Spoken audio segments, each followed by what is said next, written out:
day, everybody. I'm so glad that you're joining us today for another episode of Up and to the Right.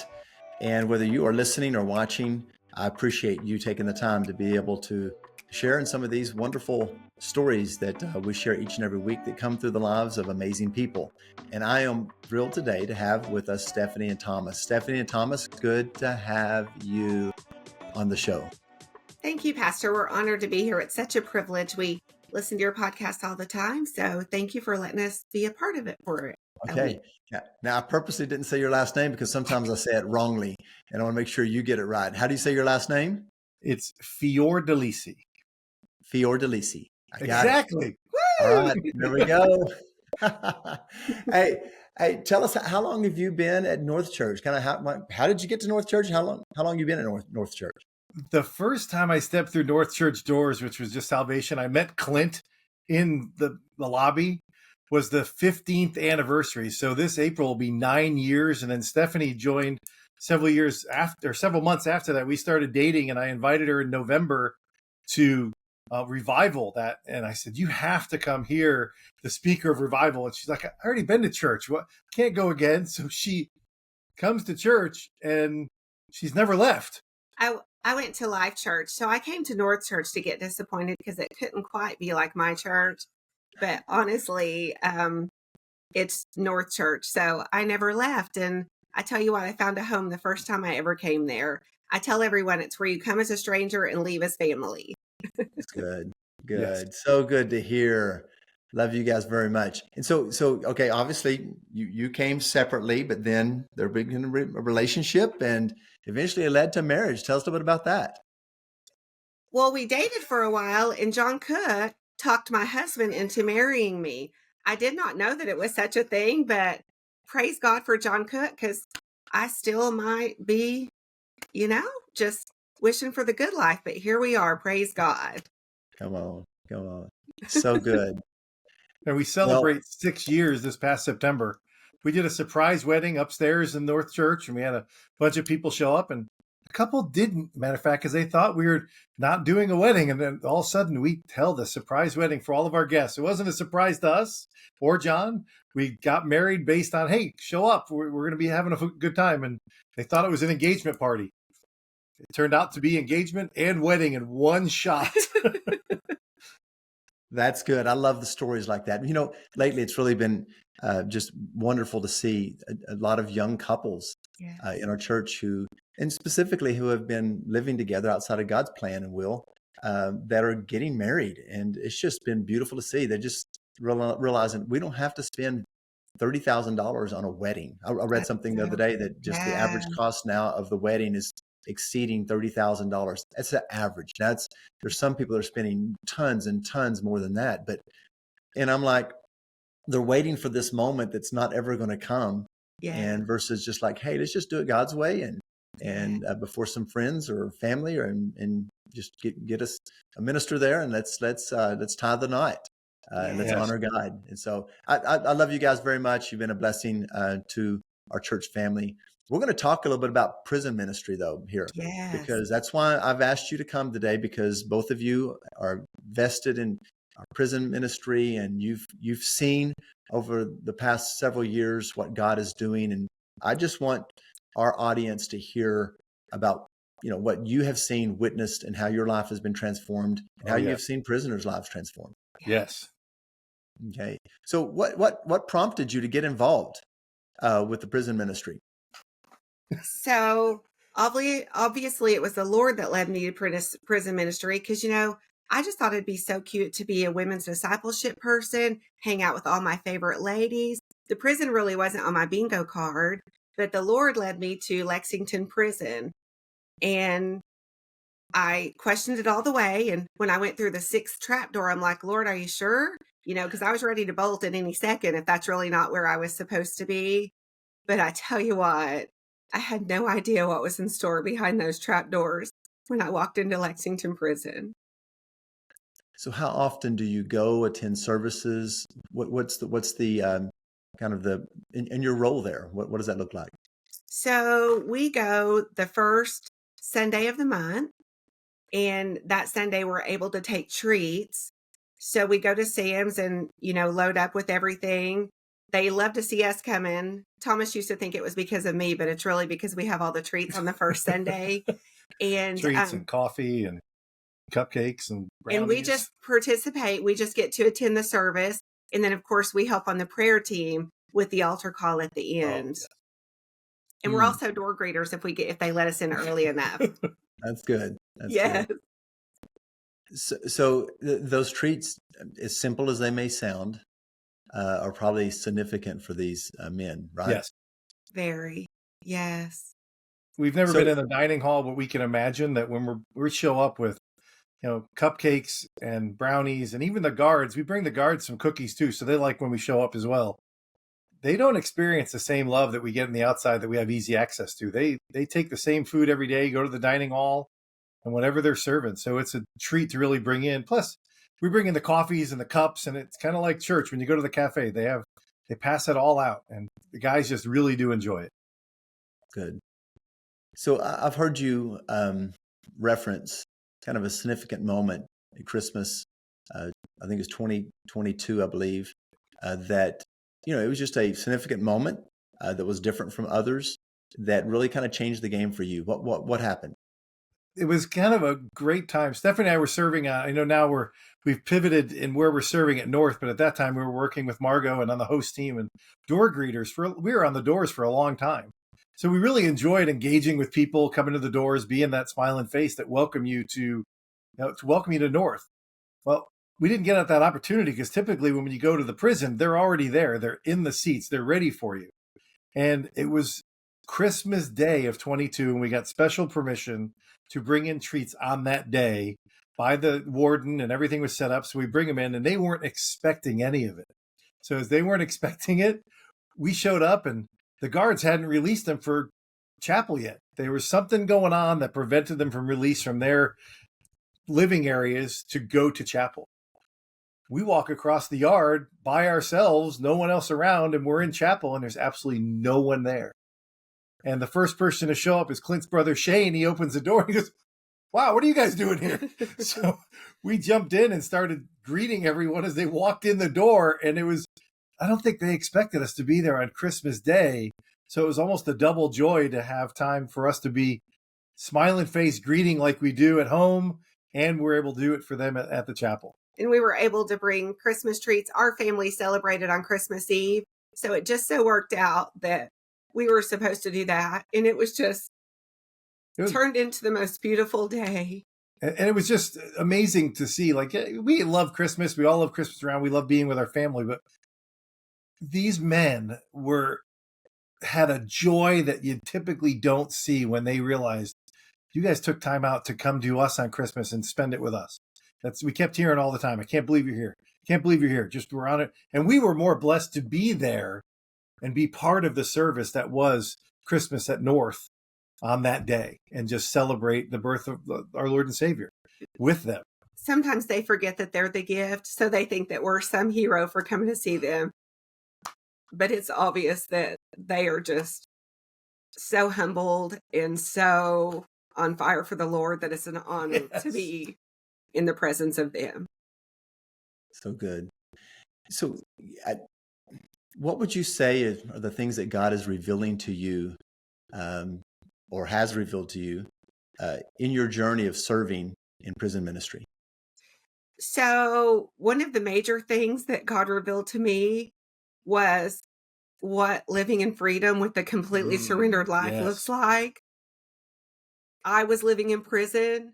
I had chains, and God loved me too much to send me to another ministry to not recognize that about myself.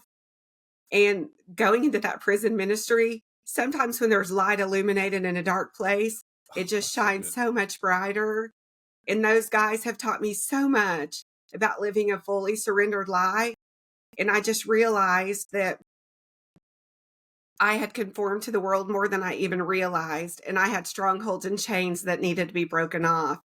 And boy, I tell you what, there couldn't be a more beautiful place for that to happen because those guys are living in freedom. They're not in chains, I promise you. So good. So good. In talking about these guys, there's several of them now that we call pastors. Yes. Yes.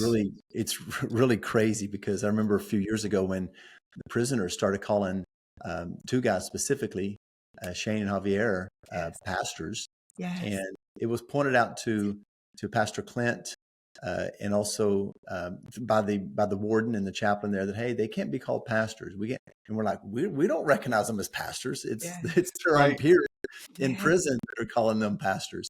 Yes. But eventually, they went through a program that actually was um, helped led by our own governor of Oklahoma, who give opportunity for these prisoners that have been vetted and approved, that have shown character and shown life transformation, to go through OBU, that's Oklahoma Baptist University, to get their MDiv in theological studies, so that they could actually be pastors behind prison walls. Yes. And Right. so you actually, I think, went to the graduation. Yes. What was that like for you, to be able to witness this and to participate in this moment that is really kind of historical for the state of Oklahoma? It is. And it's one of the things that I think I remember when the governor was running for office and he talked about being top 10. Well, we're number one and they can never take it away from us. We've graduated people in a 4-year degree program in divinity that is just so powerful. And at first, when we started thinking about what would it be like, could we attend? Because there was many different ideas of where the graduation would be, whether they would hold it at the prison or somewhere offsite, and they didn't have any ideas. And I approached Clint one time. It's like, hey, Stephanie, I would love just the opportunity to be able to attend graduation. We want to celebrate with them. And Clint's response at that time was very guarded. He goes, I don't even know if I'm going to be able to go. So let's not get our hopes up just yet, and we'll see what happens. And ultimately, OBU opened up I believe it's their fitness center of some sort where they train. And they really closed it down, and they had it secure where people couldn't get in or out. And going into it was similar to going into the prison. It was everybody was checked for belongings. You had to turn your keys in, and all of the things to get into the area. And all of the inmates, the graduates, were often just like it would be at a graduation. They were in the back locker rooms in their cap and gowns, and they walked out just like any other graduate. And there was hundreds of people there. And they even did a praise and worship during it, where the band got up and we had a praise and worship and was singing. It was actually one of the best graduations I've ever been to, because it still had your traditional music, but also it was like praise and worship got up. We had a powerful music. And even some of the people that talked and spoke, they commented on how well the praise and worship did. And to hear all of the praise that put on them. And there was 26 graduates. Half of them are military veterans, which as a veteran myself, I was moved to know, okay, but now look what their life is turning into, to serve the Lord. And just the graduation itself, the governor spoke, the president of OBU spoke, and just everything that went through to praise and watch them walk across the stage. Typically, it's my wife that gets emotional in these things, but one person that really moved me was Miguel. I don't know if you remember hearing about Miguel. And Miguel wasn't a leader of North Church, but he attended North Church quite often, and he was a member of the OBU, became a pastor, graduate. And I remember one time specifically, I had to go to, Stephanie had to take care of something, and I went alone to prison and brought all the stuff with me. And one of the guards was checking me in through all the security measures. And he said, where are you from? And I was like, well, North Church, we celebrate. And he goes, is Miguel one of your guys? Yeah, Miguel's one of our guys. He serves at the... And he started praising Miguel in a way I never thought I'd hear correctional officers talk about an inmate. Because typically we know the darkness that goes along with being a prisoner, being in prison. And this guard just spoke so highly of Miguel, because we call on him to go to the assessment center. And when someone's going through a rough time because they arrive and they're new to prison, we call Miguel to, he's bilingual, so he can engage with the Espanol, and Miguel just calms him down and gets him, and then, brings him on to the Lord. And here was a corrections officer praising one of our guys, and I just felt even more. And then when I went into church, and I saw Miguel, and I was like, man, you are impressing so many people. And you'd not believe what I had to talk to Shane and Javier and told them what the story about it. And, And during graduation, Miguel was actually awarded the #1 graduate for all the work he had done besides being in the school, besides being a graduate. And it was like, you can't be more proud of somebody that's also a North member, and he's setting the pace for serving the Lord and getting out and serving people. Just so proud of those guys and what they're doing and how they engage with people. So good. You talk about when you're sharing this story, and a lot of times people think of the prison as being a dark place, as being a place that like is horrible, filled with evil, and which a lot of them probably are prisons. But here at Lexington, we've seen just a move of God transforming hearts, transforming lives, and it is just a different environment where actually you go in there and you feel the presence of God. Yeah, you see bars. Yes, you see, the surroundings that looks like a prison, but there is heaven on earth that's being experienced. Yes. Talk to us a little bit about that, this life transformation, and really not being a place of darkness, but actually a place of light and hope. Yes. There's a couple of things that come to mind. There was, they just truly love with their whole hearts. Like the Lord has transformed their lives. And there was a guy who was 400 pounds who wanted and didn't have any legs, and he wanted to get baptized. So you know what? These guys go and lift this guy and put him in the baptismal to be baptized. There was another guy, his name is Sonny. And, before, people in the infirmary were there to either like heal or die, but nobody could ever have contact with them. Yes. But because of North Church and the way that you lead and model by example, the discipleship, they started a group and God opened a door for them to get into the infirmary. So there was a gentleman in there, his name was Sonny, and Sonny had cancer on his face, and it just continued to spread. And he just kind of had an odor of decaying flesh, and it eventually took his mouth. So his mouth was gone. And Sonny wanted to worship the Lord because they had told him of all the goodness. But he didn't want to come to service because they're kind of in close quarters, and he was afraid of the horrific smell. So he said, "Will y'all come worship with me?" So Sierra and Shane and Javier go over there, and they're worshiping with Sonny. And Sonny doesn't have a mouth, but he's praising God and worshiping with these guys that are on fire for the Lord. And, Sonny doesn't know that he doesn't have a mouth and that cancer's eating us away, because Sonny has an eternal perspective and he knows where he's going. And it's just so beautiful to see that they don't disqualify anyone. They don't discount anyone. Winning souls for Christ, like they are truly the hands and feet. Yes. I needed to see what they're doing at Lexington Prison because I needed to check in my own life. So let's dive into that a little bit more of the church there. You're talking about some of the things they're doing. The infirmity. What happens is that there's guys that are going and just staying with these individuals till they pass away. Yes. Who would have been isolated, who've been alone, who they are comforting them, giving them the word of God. They're there with them in their last moments to provide. And then if they're not, and these are not just part of people who are part of the church. These are people, anybody who was welcome, opening the door. And I'm telling you, somebody's dying, their dying breaths. Anybody's going to want to have somebody there with them. Yes. And we have people that are helping lead people to Christ in their last moments, comfort them. It is beautiful. But talk to us about some more things that is happening with the church there, because they provide, because some prisoners get no outside help. They get nothing. And of course, that means they have zero things, whether it be toothpaste or hygiene. Whatever. Tell us about some of the things that the church is doing, North Church is doing. And it's, when I say North Church, we are helping support, but it's the men behind the prison walls that are leading the way with this. Talk to us about some of the other things they're doing. An ongoing program and something that happened recently that was just so powerful to hear, and what we were blessed to just be part of it and hear about it. And so the first part would be the ongoing program is that a lot of people will show up, and it's the strangest thing that we sometimes don't understand, not being incarcerated in any capacity, that they'll be they'll come to your cell at 2 or 3 in the morning and say, gather your stuff, you're leaving. And from understanding is what they're trying to do is keep you off guard that you're not prepared for it, so that they'll load the bus up and then the bus will travel late at night and go to wherever they need to be to move prisoners around. So they're not prepared, but sometimes they show up and they have nothing. They don't have shower shoes. They don't have toothpaste, toothbrush.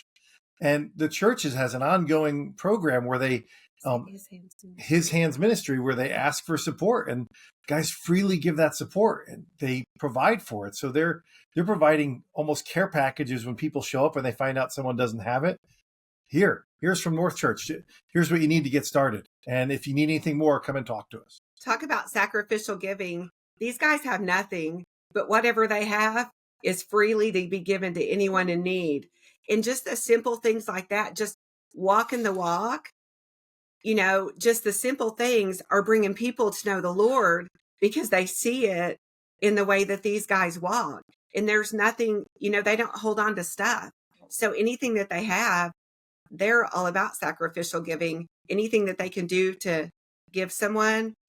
Yeah, truly the hands and feet. And the recent part of it, just to pivot back to you, asked about other ministries and several people. It's not just North Church that's at Lexington. There's several other churches and ministries that are sponsored, and Baptist churches, and Crossings has a ministry. And so several others that many of the other graduates are now pastoring or being teachers' assistants and continuing on, because in 2 more years, there'll be another batch of graduates. It's an every 2-year cohort. Recently, that really impacted us, and I think I shared the email with Clint, and I'm certain he probably sent it to you, when we were going through the government shutdown and the food pantries SNAP benefits. And the SNAP benefits was going out. Well, we were there the first weekend in November, and North had already been on the move with all of the churches in Lexington prison. And cumulatively, the churches raised, and they raised this because someone outside that they were benefiting said, hey, I will match whatever you pull together to send. Well, they raised almost $1,000. And someone actually matched that. And then inside, I'll have to give praise to Dustin. And then somehow I got pulled into this after the fact by Chaplain Lindsay sent this in an email. So we were agreed to it immediately. We were pulled in that we would match anything that North Church did. So North Church raised almost $300 themselves. And then that was matched 2 more times. So it was almost a $3,000 donation. Okay. When he says $300 North Church, we're talking about the prisoners Yes. at North Church Yes. that are the North Church. That is phenomenal. Yes. We're talking about pennies that Yes. they're making. Exactly. We're talking about the guys that can decide to buy something at the canteen or give to others that, may skip meals. So they'll skip meals themselves to see that others have what they need and to be a blessing to the community. And to understand, this was a donation for a food pantry outside of Lexington, not inside. This was for actual people outside the prison that they were donating. Powerful movement. So good. Yeah. Yes. Man. So give us an idea, understanding of what baptisms are like there. Oh, so good. Can I take this one? Yeah. Stephanie already alluded to the baptism where the gentleman was several hundred pounds. He was very heavy set, and he was missing legs, and they scooped him up. And regularly we go and we see baptisms, and they have a small box of a baptism that they fill up, and it's right inside the chapel. Chapel, to understand, fits standing room only. They're getting in 90 plus people, and it's packed.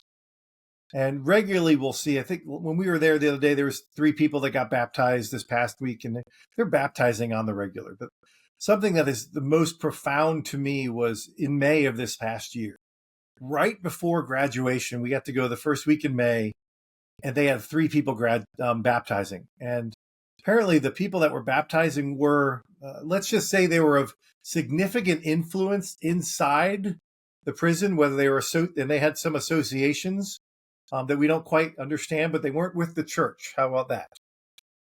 But they were influential enough that when I say that they were getting baptized, I wish I could have had it, because we can't bring cameras. We can't even bring our cell phones or Apple Watches. Everything has to stay in the car except for my car keys and my ID. Standing on the other side of the room, and imagine there's a stage to my left. There's 70, 80 seats that were donated by North Church that make up the chapel where people sit. And there was a standing room only of probably over 100 people.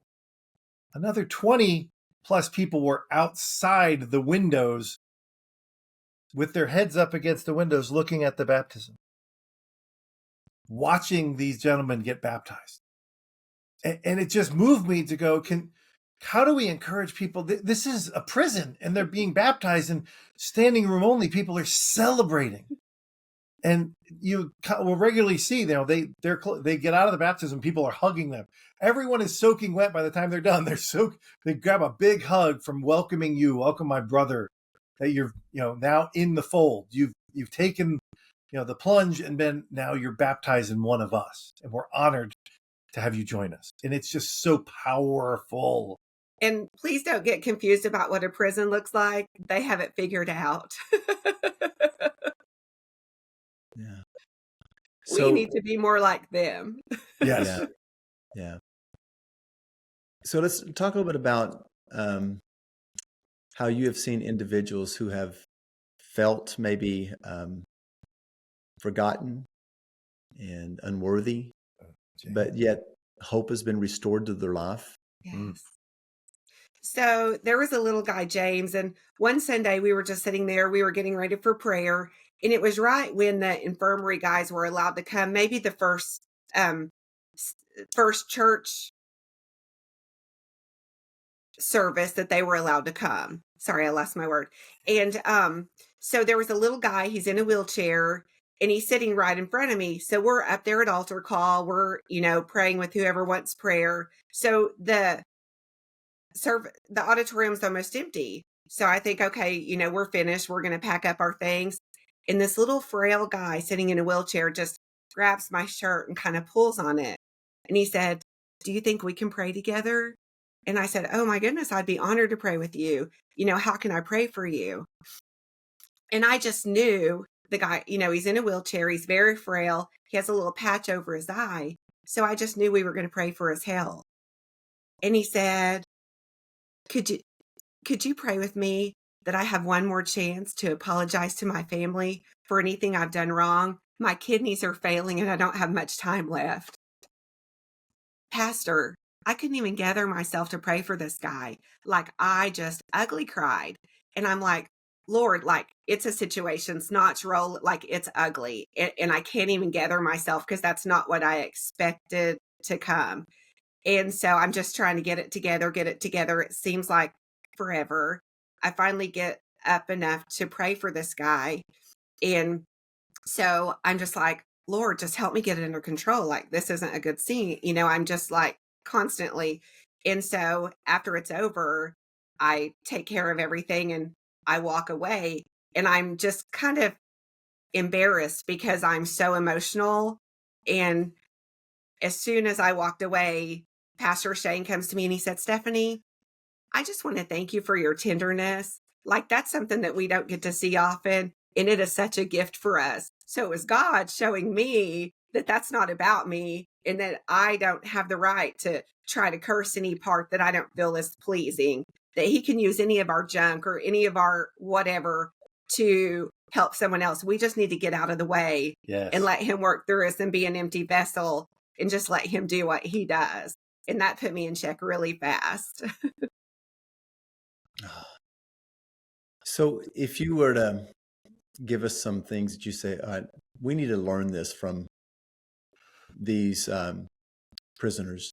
We need to learn this. The church needs to be able to set up and pay attention, because this is some things that these men who have made life decisions, choices that has caused them to be behind bars, but yet has had an encounter with Christ, a life transformation. They're growing in the image of Christ. What can we learn from them? So one thing that I have learned is you're never, no matter what choices you make, you're never too far from the Lord to come back.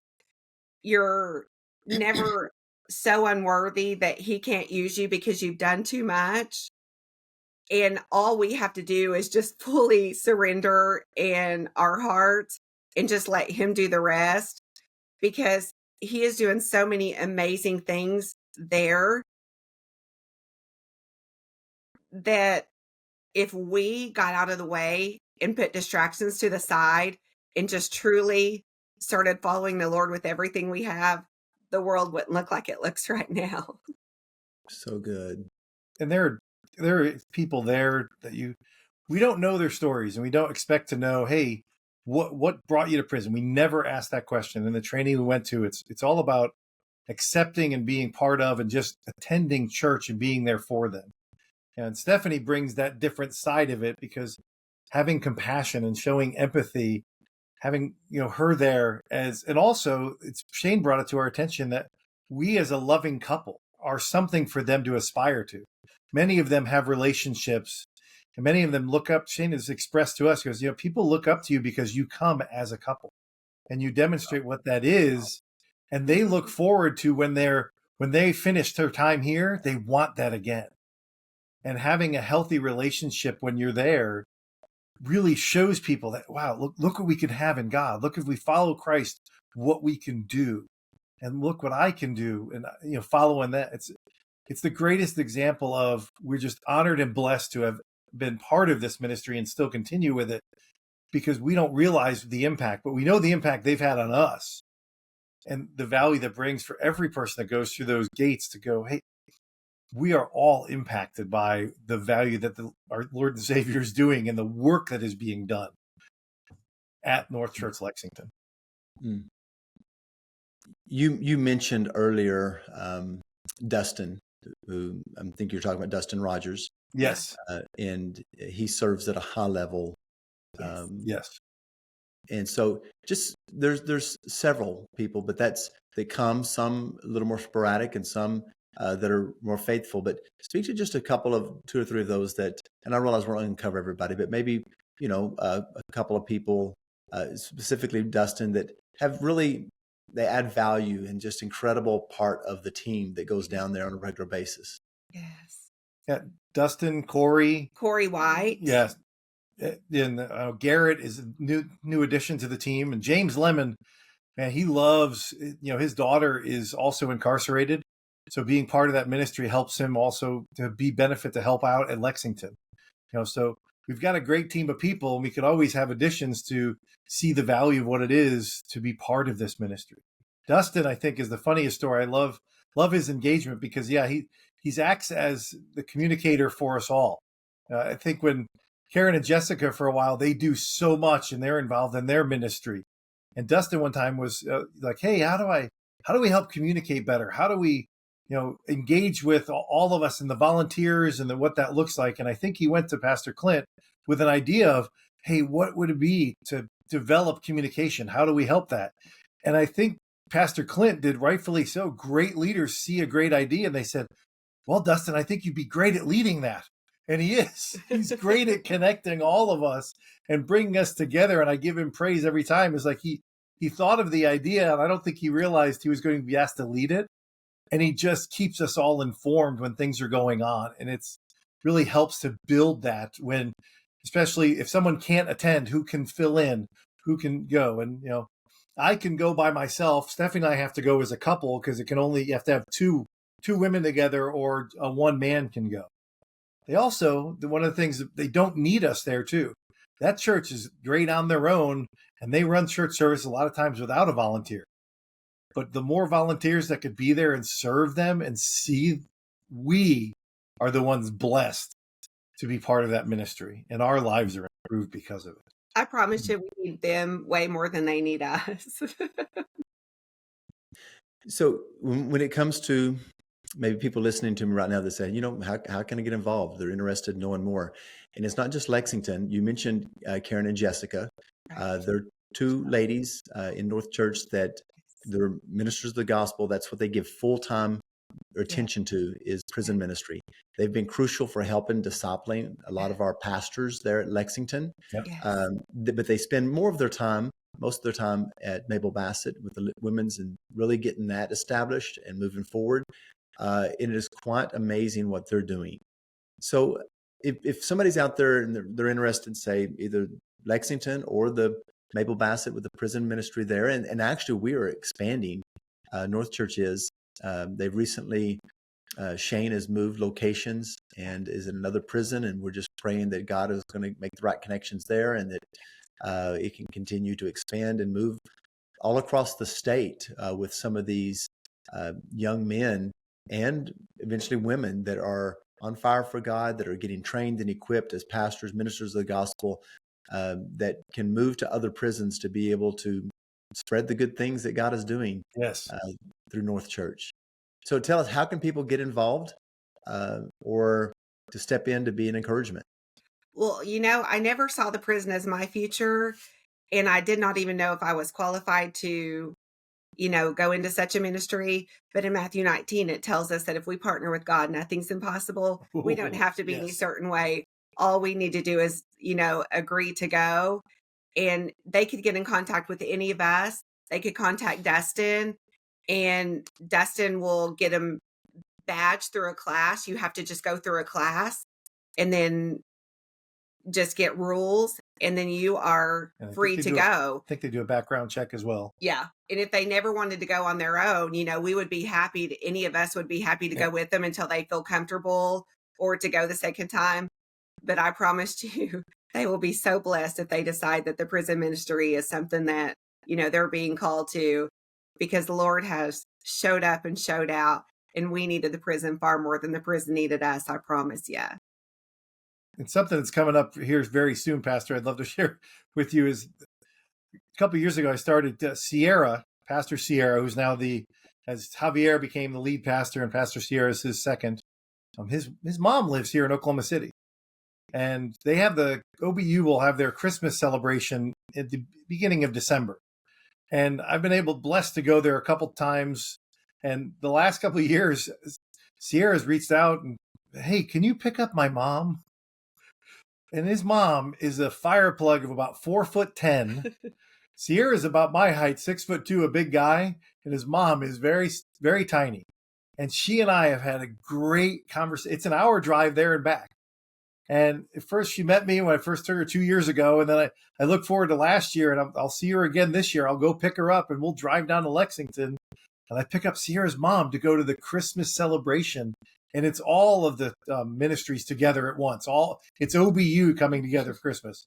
So we're not only being part of that, but I get to be part of bringing families together as well who he hadn't seen in a while. Her legs are failing, so he doesn't just pick her up. He picks her up and puts her in the truck, and she is the cutest little thing. That's so good. And to see those reunions, you just can't even pay for that kind of love. Yeah. No, you can't. Well, Thomas and Stephanie, thank you so very much for sharing with us, what God has done in your life through this, being willing to serve the kingdom purposes and bringing some heaven on earth to behind prison walls. And so love you very much. I appreciate you joining us. And if you're interested in being a part of prison ministry, praying for how you can help support in any form or fashion, Jesus tells us to go see the prisoner. Yes. He tells us that's what part of the mission is. And so let us know at North Church. We'll connect you with these beautiful, wonderful people, and so that you can get involved.